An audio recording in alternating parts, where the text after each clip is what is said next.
కోట్ల మంది వానరులు మహావీరులైనటువంటి వారు రామలక్ష్మణులతో కలిపి పడిపోయారు.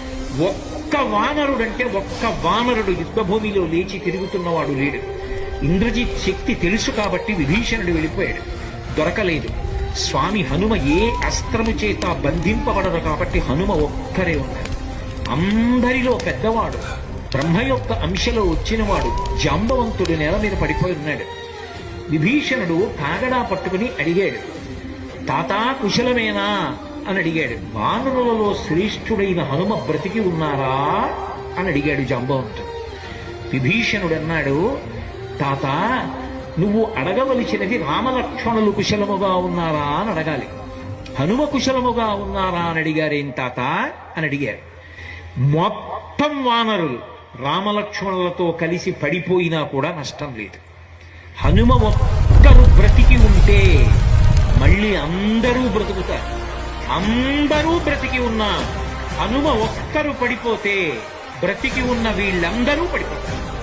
అందుకే నేను హనుమ బ్రతికి ఉన్నారా అని అడుగుతున్నాను. వంగి జాంబవంతుడి పాదములు పట్టుకుని తాతా హనుమ నీ కుశలం అడుగుతున్నాడు, నమస్కరించుతున్నాడు అన్నాడు. కైలాసము పక్కన వృషభము అనబడేటటువంటి పర్వతం ఉంది.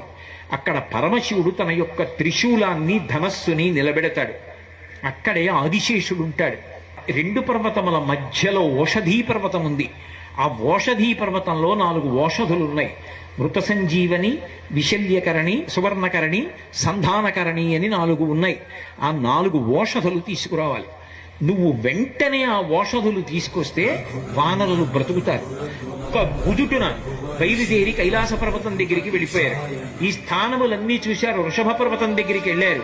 2 పర్వతాల మధ్యలో ఓషధీ పర్వతాన్ని చూశారు.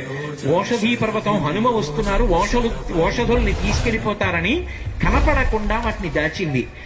నా స్వామి అయినటువంటి రామచంద్రమూర్తి కార్యానికి పనికి రాకుండా ఓషధుల్ని దాస్తావానని ఆ సంజీవని పర్వతాన్నంతటినీ పెళ్లగించి చేత్తో పట్టుకుని ఆకాశ మార్గంలో కించిత్ శ్రమ పడకుండా కాంచనలంక ఉన్నటువంటి దక్షిణ తీరానికి చేరి యుద్ధభూమిలో దింపారు.